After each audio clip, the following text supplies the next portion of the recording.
Sir, പ്രതിപക്ഷ നേതാവ് VD. സതീശനും യു.ഡി.എഫിലെ മറ്റ് നേതാക്കളും ഒക്കെ നടത്തുന്ന യാത്ര, ആ യാത്രയുടെ ഉദ്ദേശം എന്ന് പറയുന്നത് കോൺഗ്രസ് എത്രത്തോളം ഇനി അധികാരത്തിലെത്തും, അല്ലെങ്കിൽ ജനങ്ങൾക്ക് കോൺഗ്രസിൽ അധികാരത്തിലെത്തുമെന്ന് ഉറപ്പ് നൽകുന്ന, ജനങ്ങളെ കൺവിൻസ് ചെയ്യാനുള്ള ഒരു യാത്രയാണ്. പക്ഷെ ആ യാത്രയിലുടനീളം കോൺഗ്രസ് നേതാക്കൾ മുസ്ലിം ലീഗ് നേതാക്കളെയൊക്കെ അവരെത്തിച്ചേരുന്ന സ്ഥലങ്ങളിലെ വേദികളിൽ, അതാത് സ്ഥലങ്ങളിലൊക്കെ സ്വീകരിക്കുന്നുണ്ട്. ഇവരിവിടെ ചർച്ചാ വിഷയമാക്കുന്നത് ശബരിമലയാണ്. പക്ഷേ ശബരിമല വിഷയത്തിൽ മുസ്ലിം ലീഗ് എടുക്കുന്ന നിലപാട് എന്ന് പറയുന്നത് അയ്യപ്പനൊപ്പം വിശ്വാസികൾക്കൊപ്പം എന്നൊക്കെയാണ്. യഥാർത്ഥത്തിൽ അയ്യപ്പനോടും വിശ്വാസികളോടും ഒക്കെ മുസ്ലിം ലീഗിനും യു.ഡി.എഫിനും യഥാർത്ഥത്തിൽ ഒരു സ്നേഹമുണ്ടോ? അല്ലെങ്കിൽ എന്തുകൊണ്ടായിരിക്കാം ഇവരുടെ വേദികളിൽ ശബരിമല ഒരു ചർച്ചാ വിഷയമാകുന്നത്?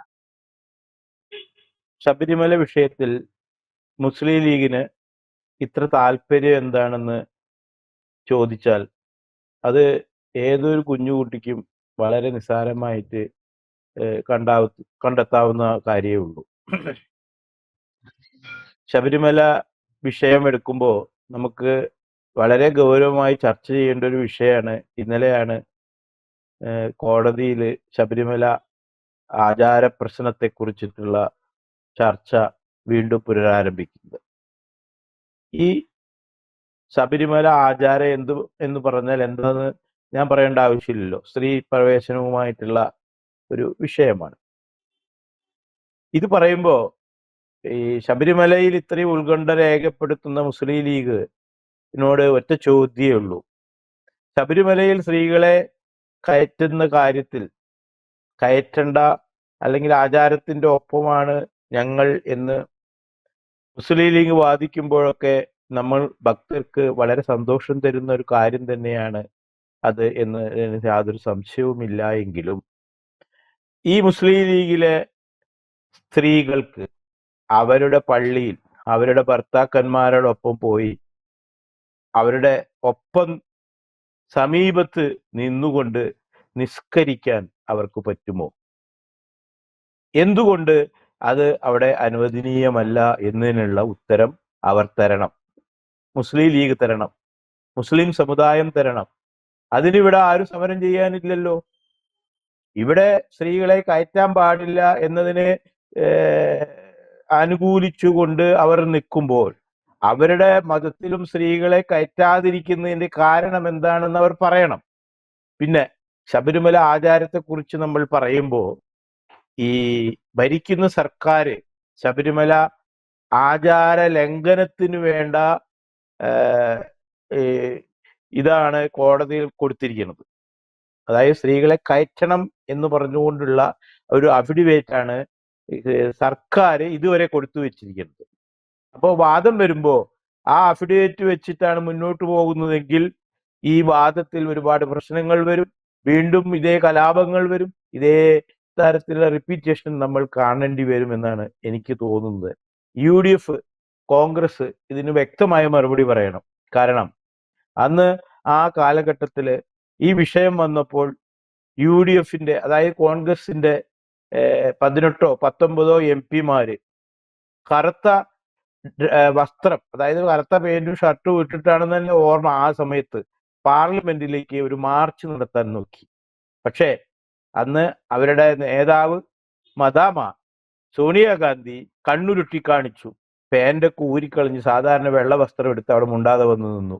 അതായത് അത്തരത്തിലുള്ള സ്ത്രീകൾക്കുള്ള അവകാശങ്ങളെ ഗണ്ണിക്കുന്ന ഒരു പരിപാടിക്കും കോൺഗ്രസ് നിൽക്കണ്ട എന്ന ശക്തമായ ഒരു നിലപാട് സോണിയാഗാന്ധി അവിടെ എടുത്തപ്പോ ഇവർക്ക് ഒന്നും പറയാൻ പറ്റില്ല. ഇവരാരും മുണ്ടിയില്ല, ആ കാര്യം പുറത്തേ പറഞ്ഞില്ല. ഞാൻ ചോദിക്കട്ടെ, ഈ ശബരിമലയിൽ ഈ പറയുന്ന രാഹുൽ ഗാന്ധിയോ സോണിയാഗാന്ധിയോ ഇന്നേ വരെ ആ ഭാഗത്ത് കൂടെ പോയിട്ടുണ്ടോ? ഈ ശബരിമല എന്താണെന്ന് അവർക്കറിയോ? ഈ ശബരിമല വെച്ചിട്ടാണ് ഇവിടെ യു.ഡി.എഫും അതുപോലെ എൽ.ഡി.എഫും കളിക്കുന്നത്. ഇപ്പോ സതീശൻ നടത്തുന്ന ഈ യാത്രയിൽ ഞാൻ ശ്രദ്ധിച്ച ഒരു പ്രധാന കാര്യം തന്നെയാണ്. പ്രത്യേകിച്ച് മുസ്ലിം ലീഗിന്റെ നേതാക്കൾ പി വി അൻവർ CPM-ന്റെ നിന്നും ചാടി ഇപ്പോ വീണ്ടും യു.ഡി.എഫിലേക്ക് എങ്ങനെയൊക്കെയോ കടിച്ച് തൂങ്ങി കയറി കൂടിയിട്ട് അദ്ദേഹം നിന്ന് പ്രസംഗിക്കുന്നു, ഷാജി അങ്ങനെ എല്ലാവരും, ഈവൻ സതീശൻ പ്രസംഗിക്കുന്നു. ശബരിമല വിഷയം, ശബരിമല കട്ട കഥയാണ് അവർ പറയുന്നത്. അതിനവരൊരു പാട്ട് തന്നെ ഇറക്കിയിട്ടുണ്ട്. ആ അയ്യപ്പ ഗാനത്തിനോട് മേച്ചാവുന്ന തരത്തിൽ ഒരു ഗാനം തന്നെ ഈ UDF ഇറക്കി നിയമസഭയിലും പാർലമെന്റിലൊക്കെ ഇത് പാടുകയുണ്ടായി. ഞാനൊരു കാര്യം ചോദിക്കട്ടെ, ശബരിമലയിൽ കട്ടത് ആരൊക്കെയാണ്? എന്താ അവരതിനെ കുറിച്ച് പറയാത്തത്? ശബരിമലയിൽ നിന്ന് കട്ടത് ഇവരുടെ അതായത് സതീശനെക്കാട്ടി സീനിയറാണ് ശിവകുമാർ. ശിവകുമാർ ദേവസ്വം മന്ത്രിയായിരിക്കുമ്പോൾ ശബരിമലയിൽ ഈ ശിവകുമാറിന്റെ ഏട്ടനോ അനിയനോ പേര് ഞാൻ മറന്നു, ഹരീഷ് കുമാറോ രമേഷ് കുമാറോ, അദ്ദേഹമായിരുന്നു ശബരിമല സൂപ്രണ്ട്. അദ്ദേഹം ഈ ശിവകുമാരനെ മുന്നിൽ നിർത്തിക്കൊണ്ട് അവിടുന്ന് കോടികൾ അടിച്ചു മാറ്റി. അത് കയ്യോടെ പിടിച്ചിട്ടുണ്ട്.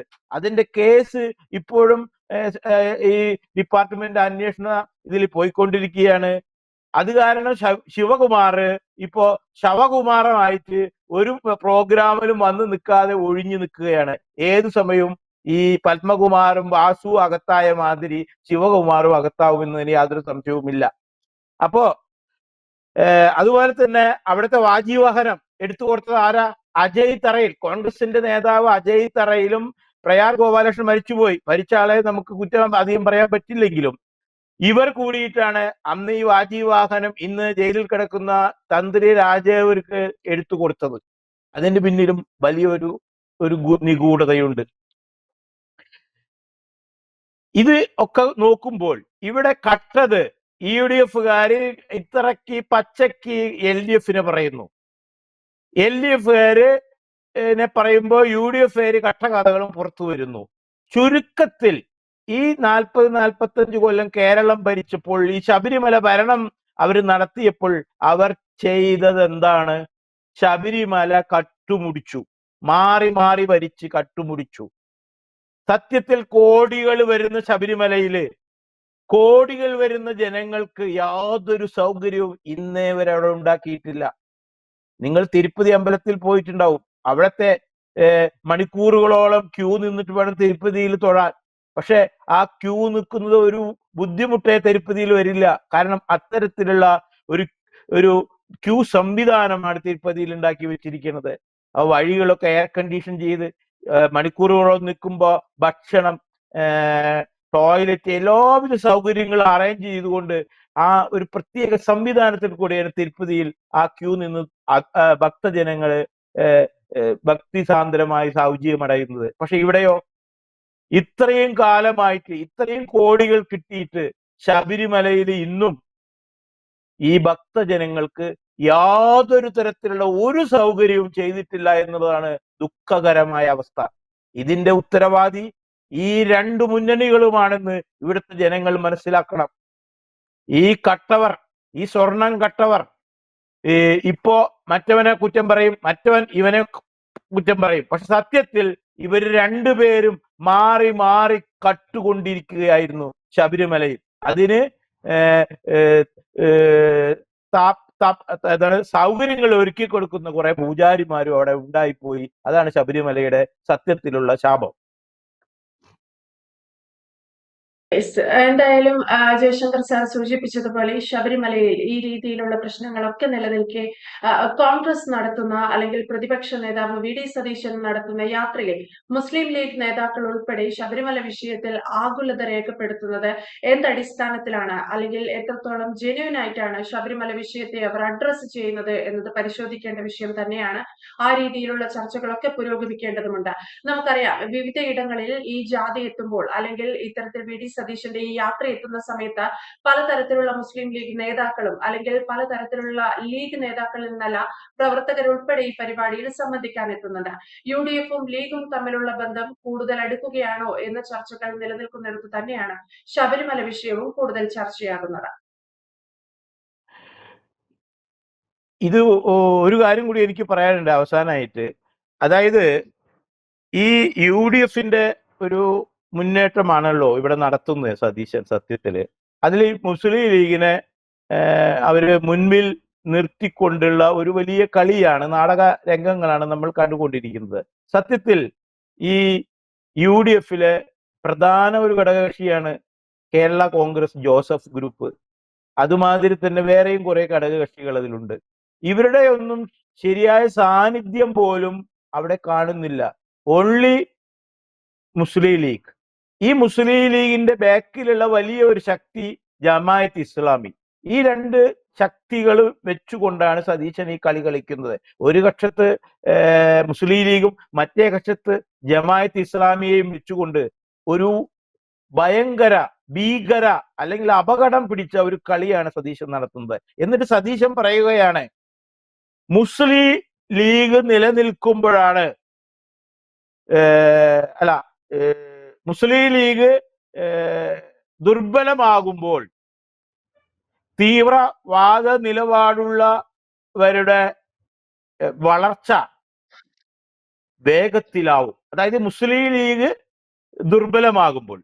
അപ്പൊ അത്രയ്ക്കും ഈ തീവ്രവാദികളെയൊക്കെ ഒതുക്കുന്ന വലിയൊരു സംഭവമാണ് മുസ്ലിം ലീഗ് എന്നാണ് നമ്മുടെ സതീശൻ പറഞ്ഞുകൊണ്ട് നടക്കുന്നത്. സത്യത്തിൽ ഈ ജമാഅത്ത് ഇസ്ലാമിയുടെ എന്താണ് ആ കരാളഹസ്തത്തിൽ കുടുങ്ങിക്കിടക്കുന്ന മതത്തിന്റെ പേരുള്ള ഒരു പാർട്ടിയാണ് മുസ്ലിം ലീഗ്. ഈ മുസ്ലിം ലീഗ് എന്ന് പറഞ്ഞാൽ ജമാഅത്ത് ഇസ്ലാമി കഴുത്തിൽ കയറിട്ട് പിടിച്ചു നടക്കുന്ന ഒരു സംഭവമാണ്. അപ്പോ ഈ UDF വന്നാൽ ഇതിന്റെ കൺട്രോൾ ജമാഅത്ത് ഇസ്ലാമിയിലായിരിക്കും എന്നതിന് യാതൊരു സംശയവും വേണ്ട. ഇത് പറയുമ്പോൾ എനിക്കൊരു പഴയ കാര്യം ഓർമ്മ വരികയാണ്.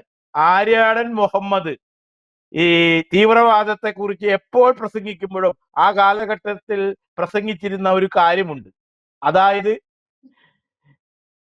എന്നൊക്കെ മുസ്ലിം ലീഗ് ശക്തമാകുന്നുണ്ടോ അന്നൊക്കെ ഇവിടെ തീവ്രവാദം വളർന്നിട്ടുണ്ട് എന്നാണ് ആര്യാടൻ പറയുന്നത്. അതിന്റെ അർത്ഥം എന്താണ്? ഈ തീവ്രവാദവുമായിട്ട് വളരെയധികം ബന്ധം മുസ്ലിം ലീഗിനുണ്ട് എന്നല്ലേ? ആരാണ് പറയുന്നത്? കോൺഗ്രസിലെ ഒരു വലിയ തലമൂത്ത നേതാവാണ് ആര്യാടൻ മുഹമ്മദ്. അദ്ദേഹത്തിന്റെ വാക്കുകളാണ്. വീഡിയോ ഇന്ന് യൂട്യൂബിൽ കിട്ടും. അപ്പോ അദ്ദേഹം ഒരു ശരിയായ സോഷ്യലിസ്റ്റായ ഒരു ദേശഭക്തി നിറഞ്ഞ ഒരു മുസ്ലിമാണ്. അദ്ദേഹം പറയുകയാണ്, മുസ്ലിം ലീഗ് എന്നൊക്കെ ശക്തി പ്രാപിക്കുന്നു അന്നൊക്കെയാണ് ഇവിടെ തീവ്രവാദം വളർന്നിട്ടുള്ളത് എന്ന്. അപ്പോ ഇത് സതീശന് മനസ്സിലാകുന്നില്ല. ഈ സതീശൻ ഈ കൂട്ടമായ വോട്ട് പിടിക്കാൻ വേണ്ടിയിട്ട് കാട്ടിക്കൂട്ടുന്ന ഈ വിഡ്ഢിത്തരങ്ങള് നമ്മള് എല്ലാവരും ശ്രദ്ധിച്ചേ പറ്റൂ. പ്രത്യേകിച്ച് ഈ ഈ ഈ കേരളത്തിലെ ജനത ഇത് മനസ്സിലാക്കിയില്ലെങ്കിൽ നമുക്ക് പറ്റുന്ന ഏറ്റവും വലിയ ഒരു അബദ്ധമായിട്ട് ഇത് മാറും. യെസ്, കേരളത്തിലുള്ള ജനങ്ങൾ ഇത് ശ്രദ്ധിക്കുക, അല്ലെങ്കിൽ പൊതുജനങ്ങൾ ഇത്തരക്കാരെ തിരിച്ചറിയുക എന്നത് മാത്രമാണ് വഴി. ഈ രീതിയിൽ വിശ്വാസികളെ അല്ലെങ്കിൽ ശബരിമല പോലെയുള്ള വിഷയങ്ങളെ ഇത്തരം വേദികളിലൊക്കെ ചർച്ചയാക്കുമ്പോൾ മുസ്ലിം ലീഗ് എത്രത്തോളം അതിനൊരു പ്രാധാന്യം നൽകുന്നുണ്ട്, അല്ലെങ്കിൽ മുസ്ലിം ലീഗിനെ മുൻനിർത്തിക്കൊണ്ട് UDF എന്തിന് ഇത്തരം നാടകങ്ങൾ കളിക്കുന്നു എന്നതൊക്കെ വലിയൊരു ചോദ്യമായി തന്നെ അവശേഷിക്കുന്നു. വ്യക്തമാണ്. Thank you Jaishankar sir.